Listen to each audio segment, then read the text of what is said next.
Get in, losers, we're doing podcasts. Get in, losers, we're doing podcasts. Yes, I love it.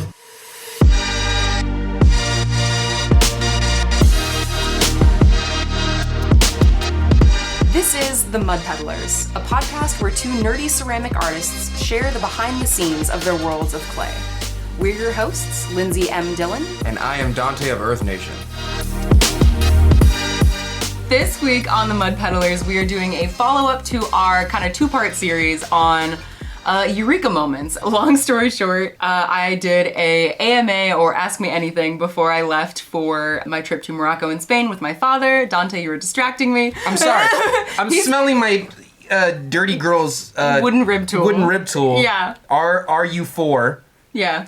Mm-hmm. It still smells like Ohio. Yeah, I found out apparently I'd been holding on to it since we got back.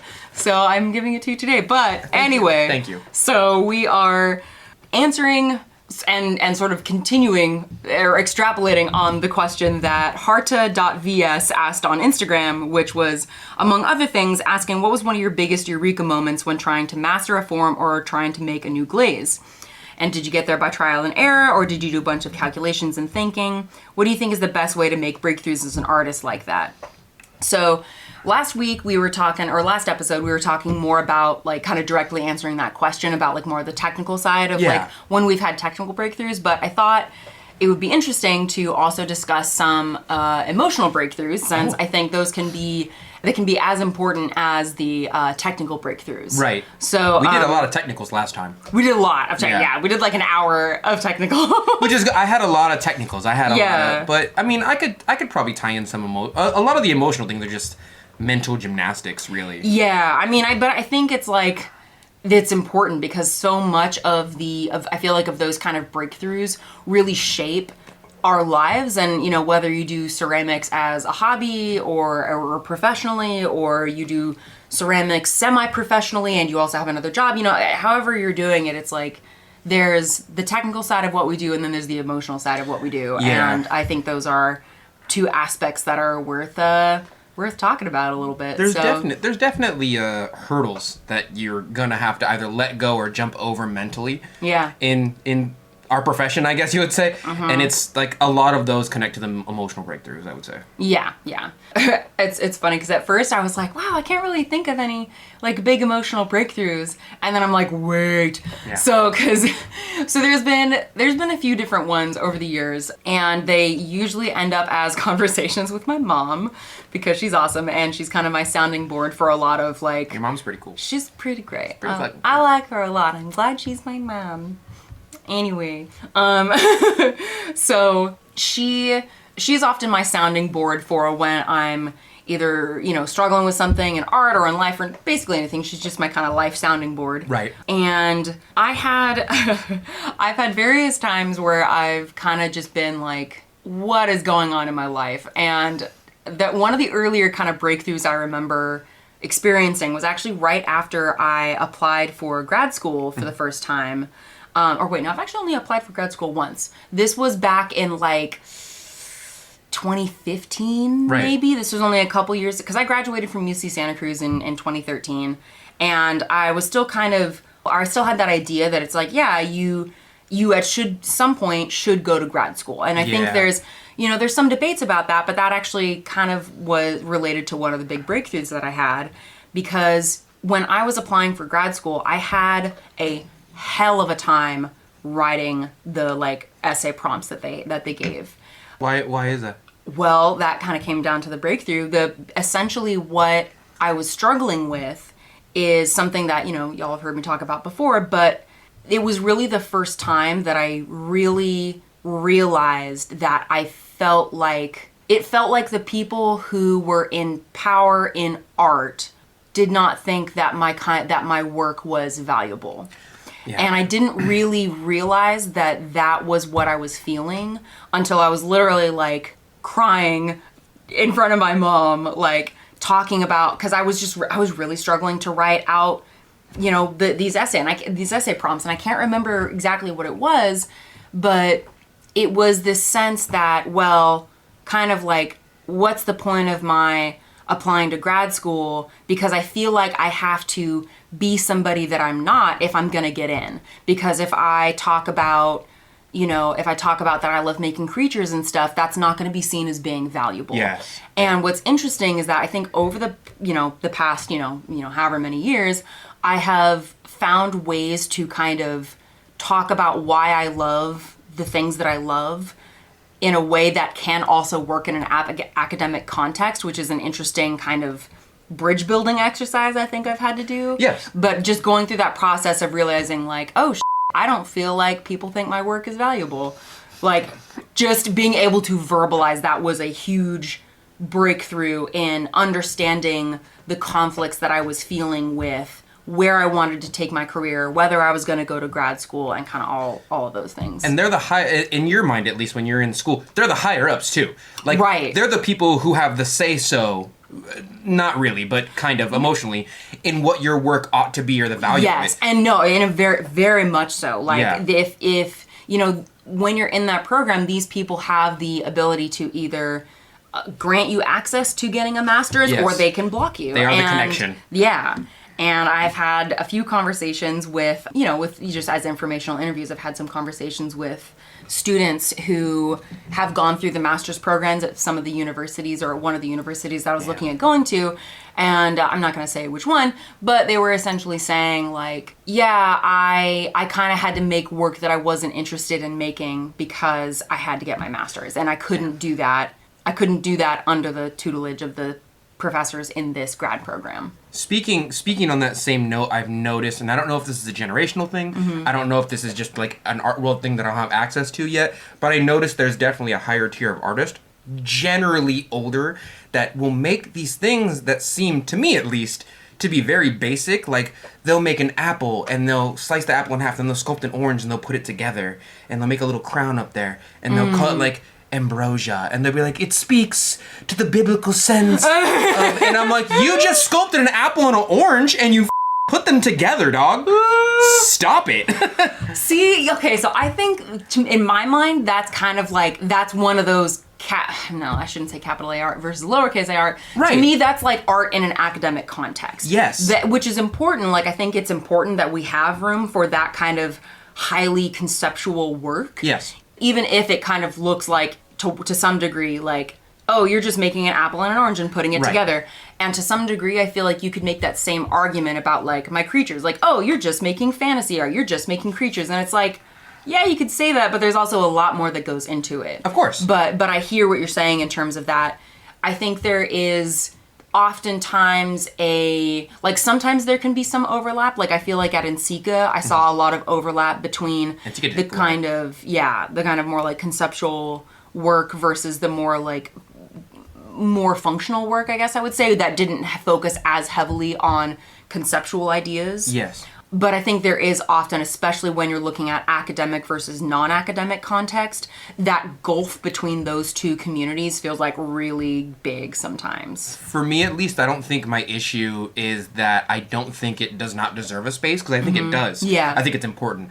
I just don't agree with the mentality that capital A art, especially in the higher tiers of the art world, is all that matters.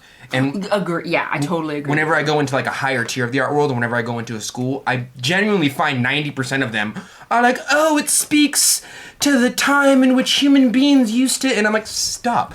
You're acting like this conceptualization of work is the only thing that matters to the art world, when you're talking about only the tails of the heads and tails of the coin. Like, you're talking about 50% of the thing as if it's the entire quarter. And I'm just not, I don't know. I don't appreciate that usually the higher tiers of the art world pretend as if the concepts of art are all that matters, when realistically there's a whole nother side of the story. Yeah. And that's my frustration. Yeah, no, I agree with you. And I think that's like, that's where a lot of my anger. Yeah.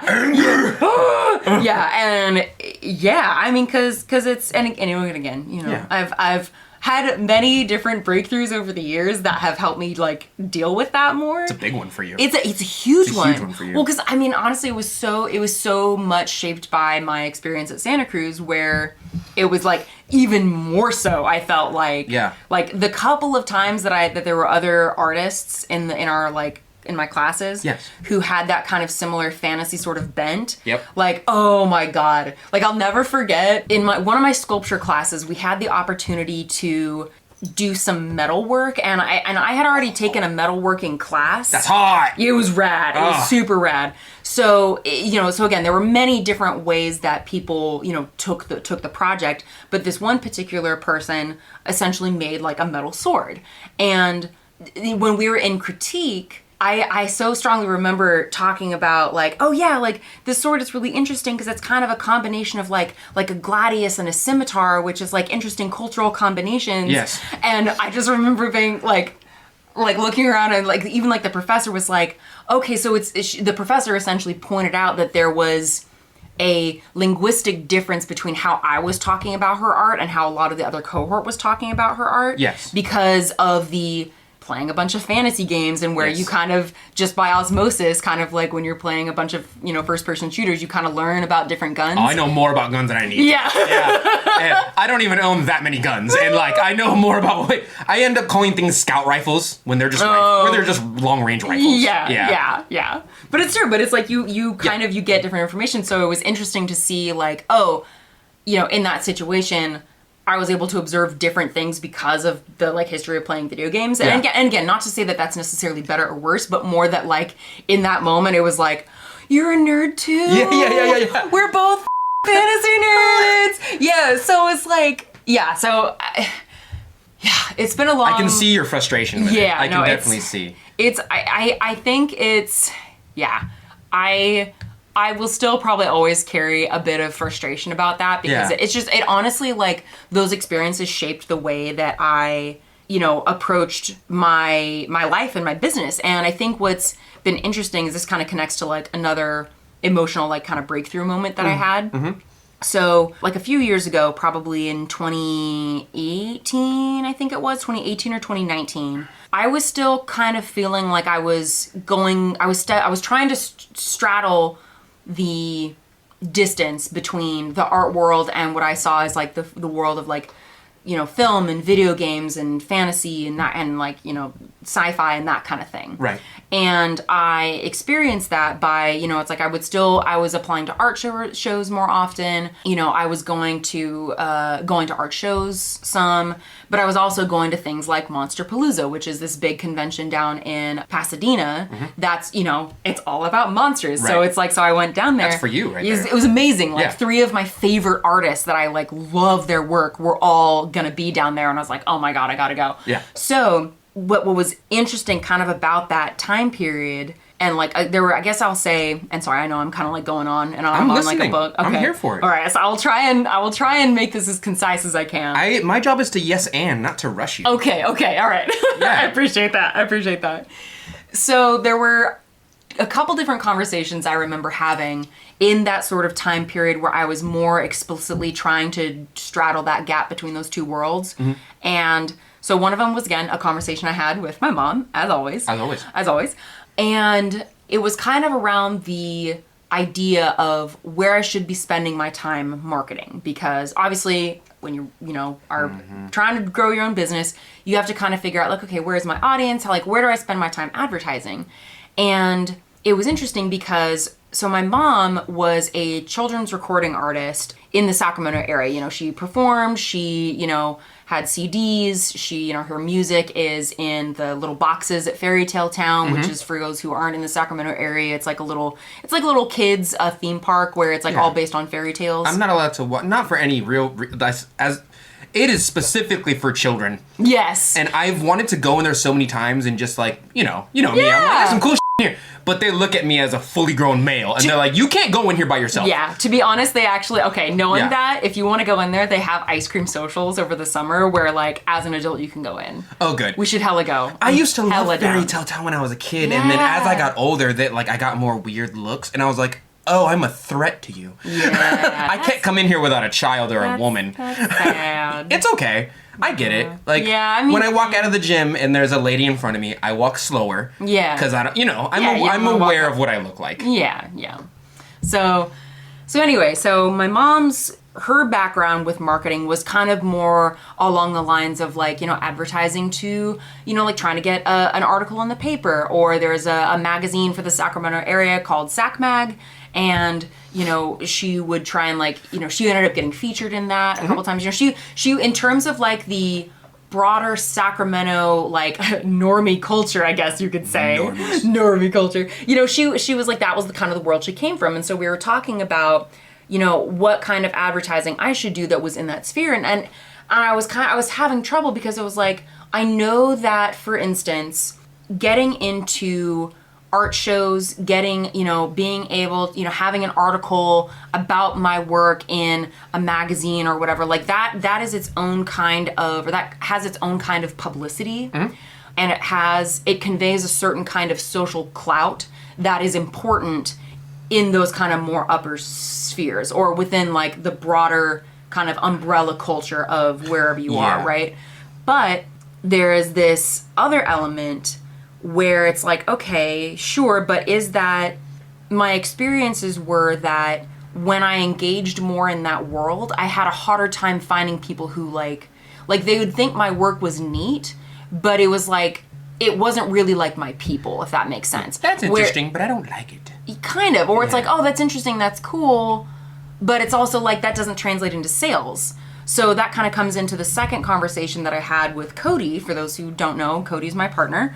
And he was kind of, his background is very different than my mom. So this is kind of two ends of the spectrum. So my mom's perspective was success, and this is broad generalizations, but her perspective was like success and, marketing comes from that world of magazines, of broad popular kind of, normie culture, I guess you could say. Mm-hmm. And that means success looks like getting your work into shows. Success looks like having lots of different gallery shows and getting people talking about your work in the culture section of the magazine or of the newspaper and that kind of thing. Cody's perspective was like, sure, getting your sculpture into an art gallery is great, and if that sells, that's great, but Lindsey, you just sold out at Fanime, which has an attendance of 25,000 people. That's right. Yeah, so it's kind of like, it was this really interesting clash of trying to determine what success looks like and where I should be spending my time, because, sure, it was great that I was, getting my work into gallery shows, and I still sometimes will apply to shows. It's just not the main thing that I do, because it was like how my business model was going to shape up really depended on which world I kind of wanted to be more a part of. Mm-hmm. And I still kind of want to be a part of both, but I don't care as much about whether I get recognized in the kind of marketing world that, for instance, my mom more kind of came from. And by the way, just in case anybody's wondering, my mom is super supportive of me whichever way I went. She was more just sharing her perspective on her background of marketing and stuff like that. So. Can I give a little mental breakthrough of my own real quick? Yes, please. Can I give you a little bit of Kanye right here? Yeah, Not the new Kanye. Not new Kanye, old Kanye. Old Kanye. Yeah. Yeah. I'm really tired of people who don't know what value is telling me what value my artwork has. And I think that is the most based opinion I can give. I'm super tired of the upper echelons of the art world telling me that's not really valuable to us. Yeah. When I'm like, you don't know what valuable is. Not only that, art is super, super contextual. Like, the value of something to one person is completely different from another person. On top of that, I have never met or heard about, historically or in person, about a really popular, really valued historical or like right now artist that was like, yeah, I just did whatever the higher upper echelons of the art world told me to do, and they let me be part of their circle. Like, Salvador Dali doesn't give a shit. Oh my gosh. Like, he might have played the game a little bit, but he also walked an anteater in the middle of a street and threw a chair out of a Macy's window. Like, did he really? Bless. He was wild. The art world actively kind of avoided him for a while. How do you, because I'm curious, like, I have my own perception of, and my own experiences with, like, that kind of sometimes amorphous, sometimes specific person idea of, like, the upper echelons conveying the idea that my work is invaluable. Yeah. How have you experienced that dynamic of, like, what what have you experienced that has given you that impression that this upper echelon doesn't value our work? It's not as though the upper echelon doesn't value the work, because in my experience, there's like the art economy, and the art economy only values what you can sell and what you can produce. And from that, you get a lot of ticky-tacky stuff, you know, and like you get a lot of mugs. Essentially, you get a lot of bowls, you get a lot of functional things that are usable that can be sold, craft as it were, if I were to call it that. Yeah. There is some argument there.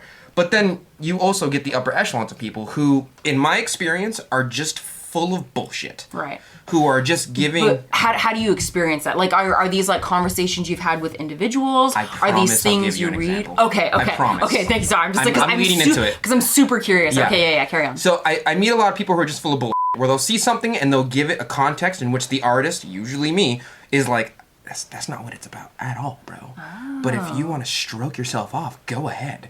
And I specifically remember Yoshio was so nice about this. I talked to him after. I specifically remember I was in an art show that Yoshio had set up, and I had made this really big fine piece out of Coleman porcelain, and it was like red and black, and it was the first time I discovered that low fire glazes can be used at high fire just fine. Yeah. And it made this beautiful melt, and I was spraying my work so all the colors went in, and my whole brain was like, this is super skillful. Oh. This is like porcelain, and it's weighted correctly, and I made Ron Roy's high gloss black on it myself, and I discovered that you can make something red at low fire and a high. Oh my god, yes, it's super skillful. But there was no story behind it. There was no context. It was just that the color was pretty, and it was super skillfully made. Yeah. It was in the time in which I was into those shapes. And I remember going to an art show, and this guy walked up. I was looking at my own piece at the time on a pedestal, and I was like looking at it from maybe like 5-6 feet away, and I was just kind of looking at it like, yeah, I did a good job. Good job. And this guy came up and started talking to me, just out of nowhere, which is fine. And he was like, "It's a nice piece." And I go, "Yeah, I think it's a nice piece." And as I was about to say something else, he goes, "You know, the two pieces at the top signify a type of duality." And I go, "Yeah." And he goes, "I heard this is one of Yoshio's." And he was talking to me as if he didn't know it was me. He thought it was one of Yoshio's. Well, he thought it was one of Yoshio's students. He goes, I heard this is one of Yoshio's students. He was just like blowing smoke up the ass of this piece. Oh my god. And he was just like, yeah, this guy really knows his blends, you know. Like, he's like, that's a black, and you can get black anywhere, you know. He goes, yeah. He just started talking. And he was talking about the duality of the piece. At the top, there was this cross-sectional little piece. And he goes, it's really difficult to get something from that large to that small of a mouth. And I was like, yeah. And I tried to keep on being like, it's me. Yeah. But he was just like, yeah. Are you into art? Are you? And I was like, well, yeah. And after a while, I figured out he doesn't fucking know. Oh. And I was like, yeah, I mean, I like the piece. And he goes, are you like a potter? Are you?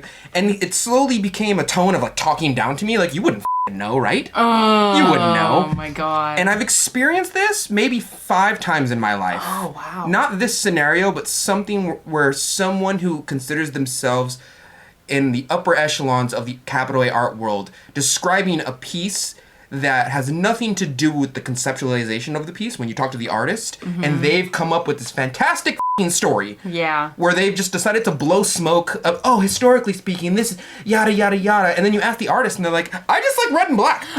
Yes. And it was made of porcelain, and I thought it was cool. And I cannot stand people who are constantly telling me the value of work when they have no idea what the value of it is. And I know that art is up for interpretation based on its concept, and it doesn't have to be from the source of the artist. I get that art is kind of processed through conceptualization and how you feel about it when you experience it.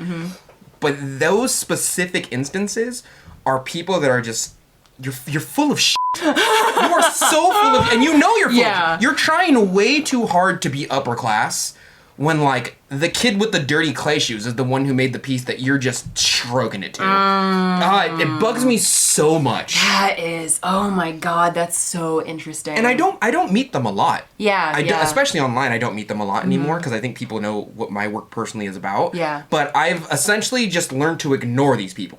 Yeah. And they feel as though they are the people who have the mantle of responsibility to somehow regurgitate historical sentences as if it was valuable to the work you're experiencing.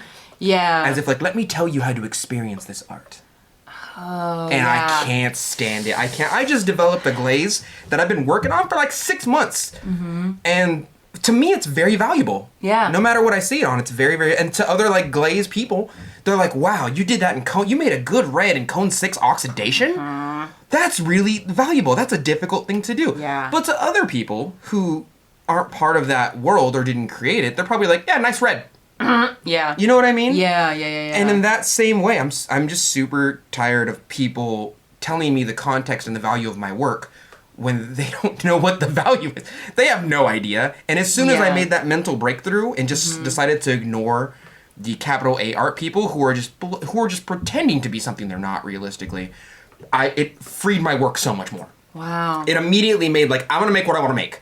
Do you feel like before that you had been trying to make work that appealed to a certain kind of audience? For a while I did, and then Yoshio had a really good talk with me, and he goes, I don't remember exactly what he said, but he was basically said there are things that are valued in the art world that like we culturally aren't going to value.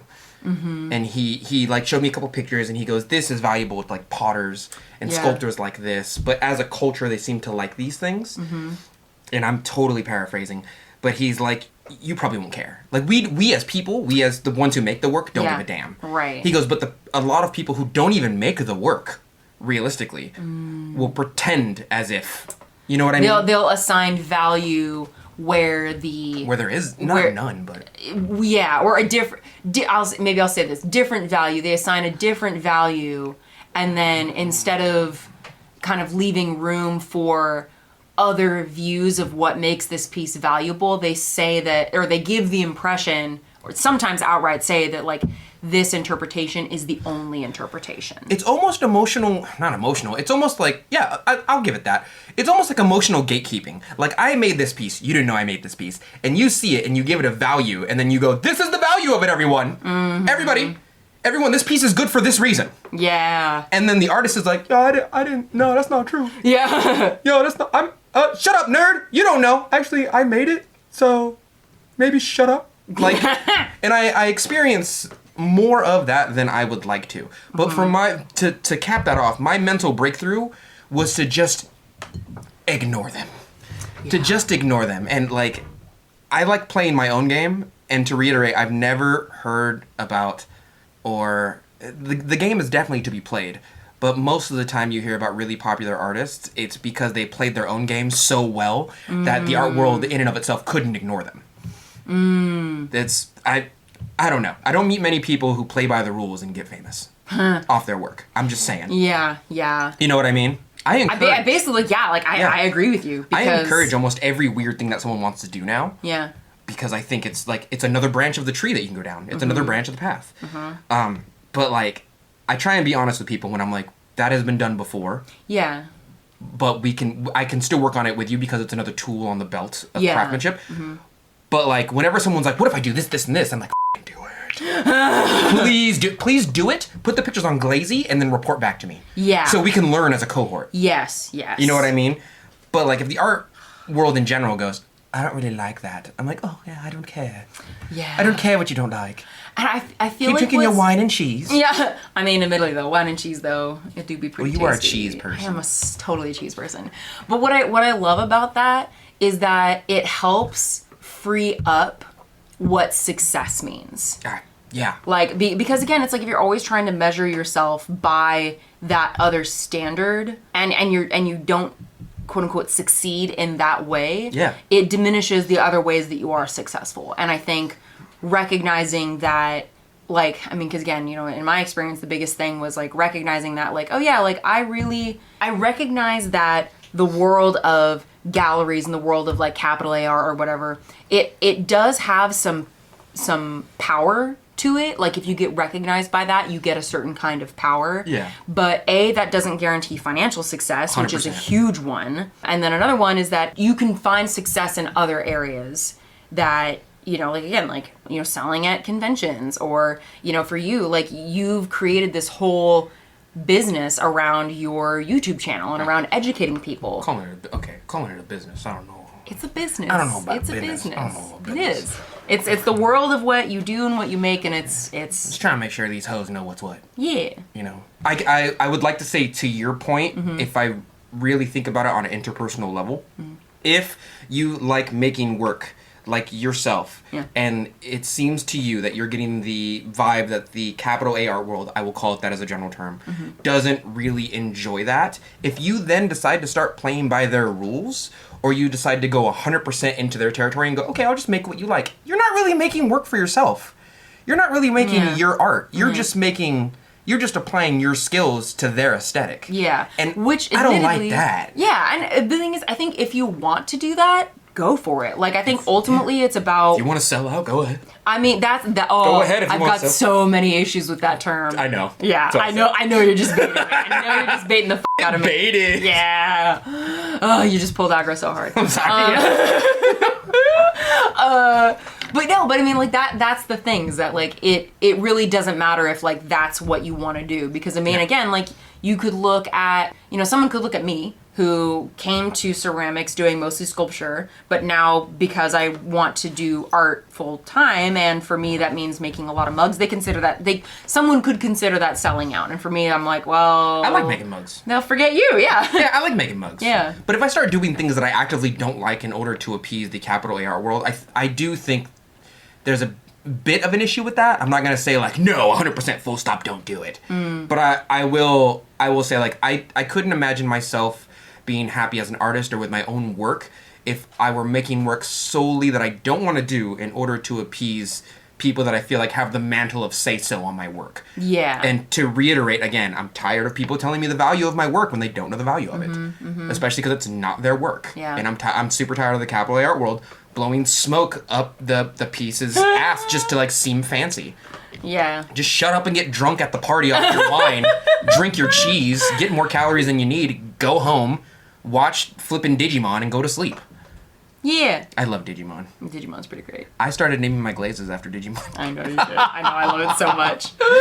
The cool thing about when you make your own glazes, you can name them whatever you want. And if they're good enough, people can't not call them that. They're like, yeah, what are you using? Angemon. Angemon, don't you mean like lilac bombast or lilac silk? No, it's called Angemon. Oh, Angemon. Yeah, I think it's better that way. Is that a Digimon name? Yeah, it's a Digimon. The fact that someone would recognize that indicates a level of know-how that makes me happy. Side point, right? Yeah. There is an International Potters Day. That's cool. And you're supposed to share the work of one of your favorite potters on, like, your social media as part of it. And one of my favorite glaze chemists essentially made this as part of it, and she saw my glaze on Glazy, and then she put it in a thing. Oh, but that's cool. Do you recognize that symbol? With the glaze? Oh my god! Oh my god! It's from. It's the Iron Banner symbol from Destiny. Oh my god! I love that so much. But when I told her, I was like, oh yeah, and I gave her a bunch, and I was like, here's a bunch of other pictures if you want to use them, and she goes, I like this one, and I was like, yeah, I like it. I think the Two Wolves medallion is better, and she goes, oh, I just recognized those are wolves.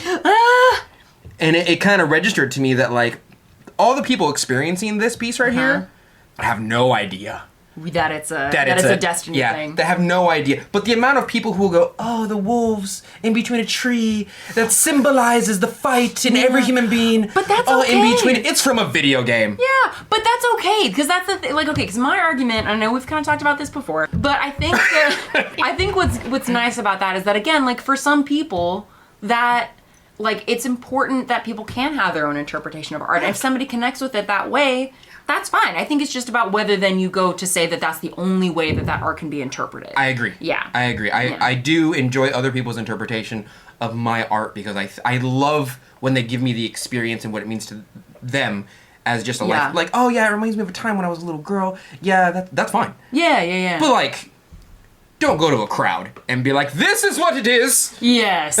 Did you make that art? No, I didn't. But that is what the interpretation is. I'm from the wine people. I eat the cheese, I drink the wine, and I tell you what the value of art is. Yes. I will buy it for twice of what it's worth, which I decide the worth, by the way, because I'm from the capital A art world. And me, the nerd in the crowd, who's like, that's from a video game. You know what I mean? Love that. Yeah. Like, yeah. You dumb. Oh my god. Not to say that she did that. She didn't do that at all. No. I'm saying that there's those people out there. She's actually one of my favorite glaze chemists.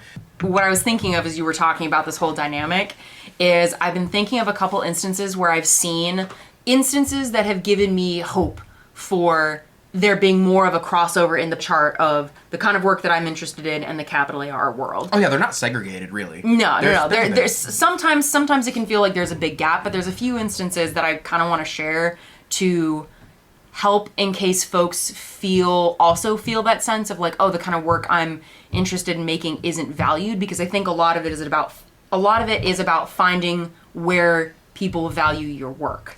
A couple instances where I've seen that is there is a magazine called Beautiful Bizarre, and if I'm remembering that name correctly, and they are an art magazine that shows all kinds of work that, again, is being shown in galleries, is being shown in more traditional capital A art world spaces, but it kind of blends that line where it's just different kind of work. Like it's the kind of work where I'm like, oh, this is the kind of work that I could see showing up at like a film and video game festival, something like that.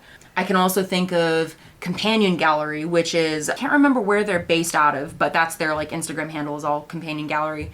And what I found great is that in their application, and I'm not sure if this is still the case, they may have changed it, but the last time I looked, in their application for like trying to be an artist showing in their gallery, they specifically have a section that kind of talks about like, yeah, like we don't need to hear a huge dissertation on the big meaning of your pieces. Like essentially they were kind of saying, they didn't use these words if I remember correctly, but they're essentially saying like, don't be extra. Don't be extra about it. Yeah, like we don't need your work to be super life-changing capital A art, big conceptual. We essentially saying we don't need your work to be highly conceptual to get in. You're trying too hard. Whenever someone makes a highly conceptual piece and makes a big old dissertation on it, sometimes it deserves that, but it often gives me the vibe of like, not you as an artist, but the person looking at it whenever they give that speech of like, oh yeah. I'm like, you're trying too hard, man. I don't know. You just gave me like a paragraph of historical. It looks nice. I don't know. I guess because I come from that more academic background, I feel like I have more room in my brain for leaving room for that kind of interpretation, because I think to me it kind of feels like reading Shakespeare.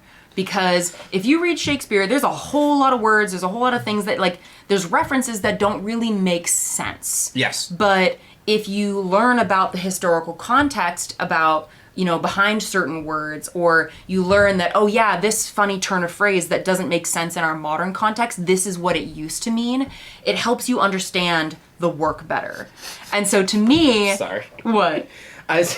The Shakespeare thing. I know. It's like the only, like, I mean, again, it's like it's Shakespeare, because again, it's like that instance of like super high, it's considered intellectual spinach. Like, it's important, obviously, but essentially what I'm trying to say is that just because it's a big paragraph of information doesn't mean that it's not that it couldn't be helpful and interesting. But I also hear what you're saying in terms of, it can feel like folks are trying too hard. Can I add something else though? Because I know you want to say something. Yeah. So one other instance that I've seen of people trying to navigate this space of what's good enough or what's not is the artist Redivider. Redivider, Is this an artist or is this an item? This is an artist. So this person, and I want to say another person that they also, like these two people applied to like a group show, and they didn't get in, and they actually posted a picture of the piece with the words like not good enough in the phrase, and then they talked about the experience, kind of like what we're talking about, where it's like, oh, because they make work that's that could be considered like kind of like within the horror genre.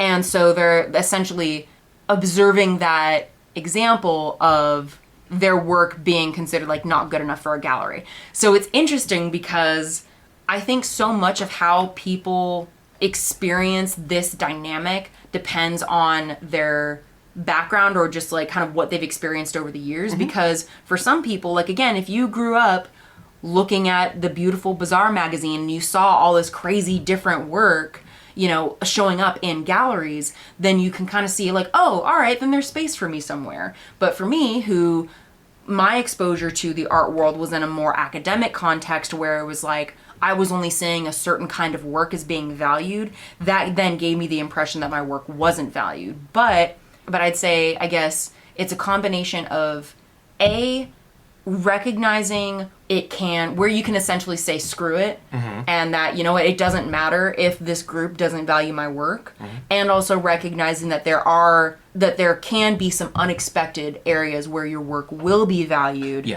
given the right context, you know? I agree.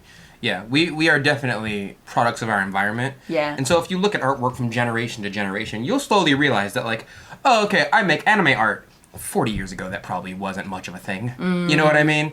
And so when the capital A art world is like, yeah, we don't really like anime artwork here. We don't really value that. You're like, well, what you value now is what was valued 40 years ago. And 40 years ago, they probably didn't like what you made either.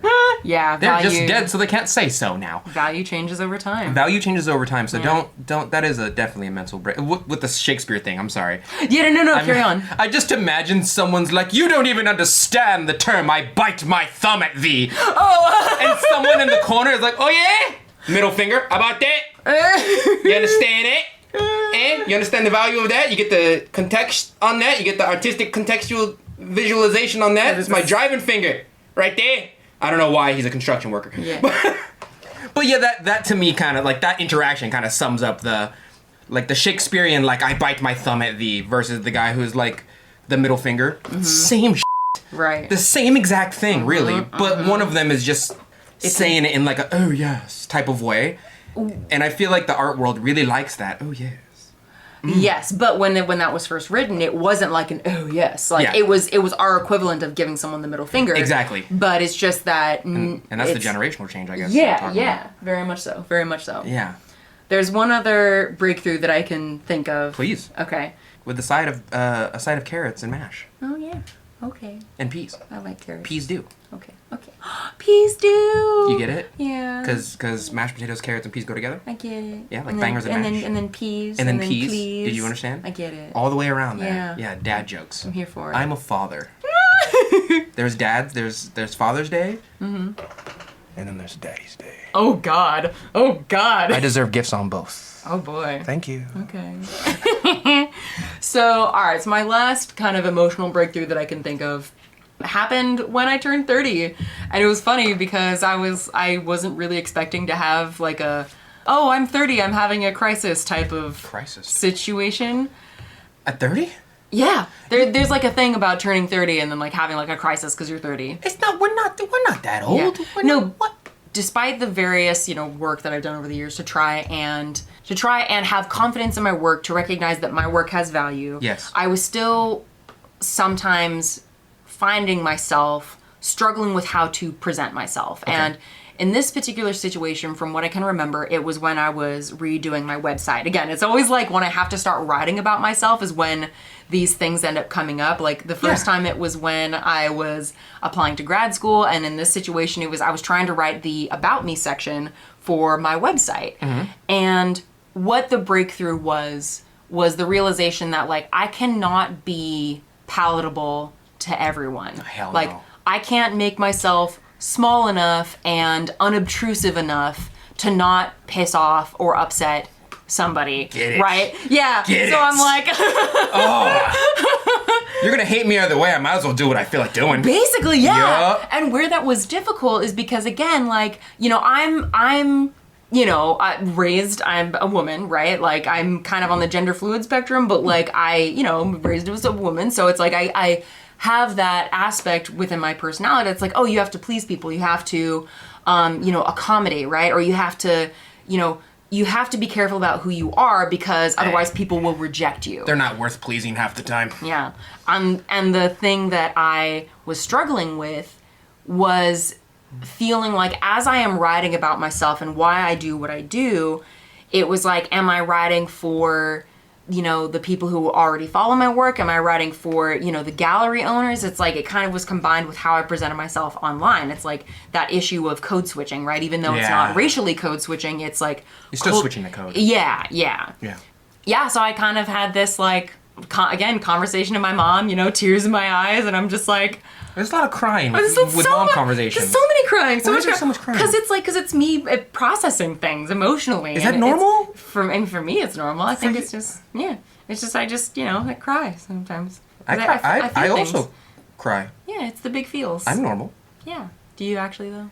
No. You should. No, I'm a guy. Yeah. Well, I guess I'm more like, if I were to be realistic in the way that I explain it, and for those who listen to the podcast before, I don't care about gender so much because it's not like a law of the universe. Right. Sex is not gender. Gender's really made up for our society. And even sex is like, there's a lot of misunderstandings about how it works. Yeah, and like my gods don't care what gender you are.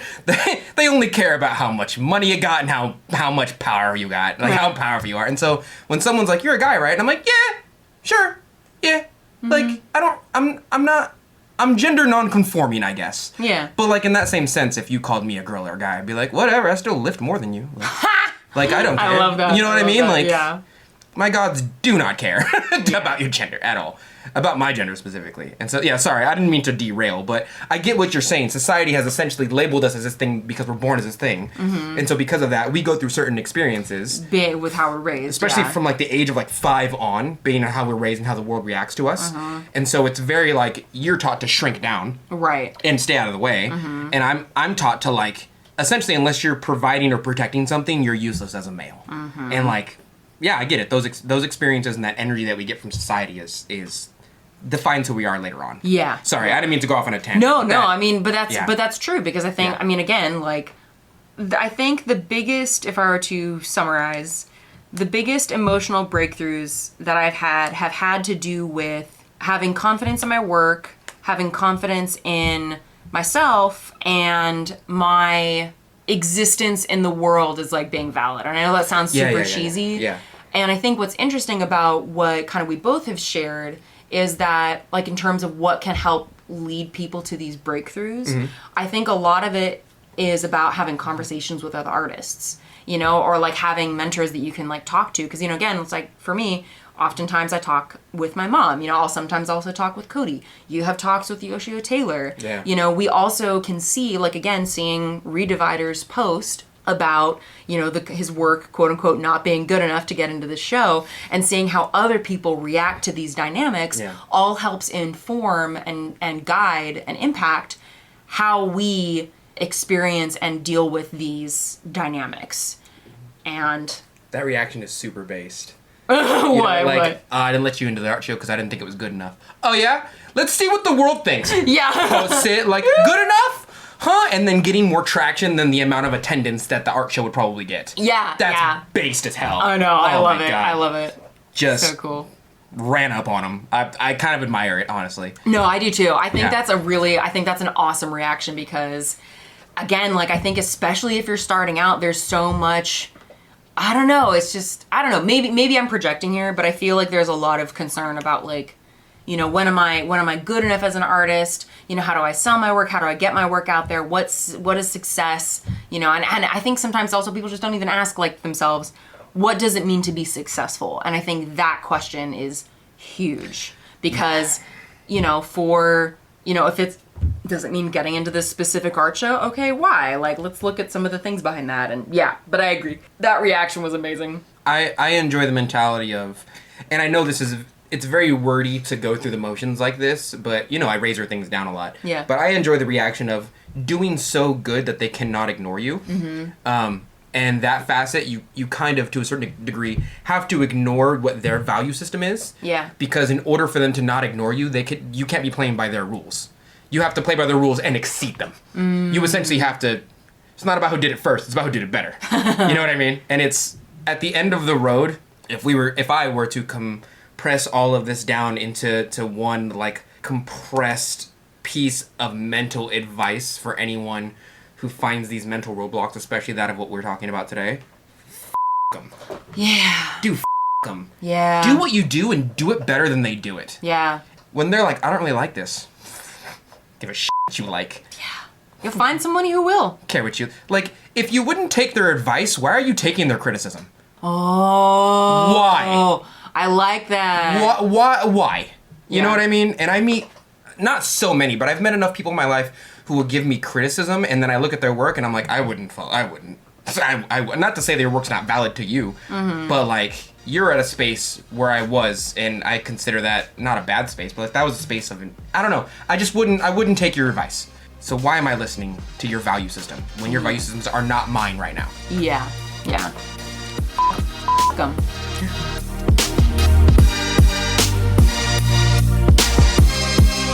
And that's it for today. Thank you for listening to The Mud Peddlers with Lindsey M Dillon. And Donte of Earth Nation.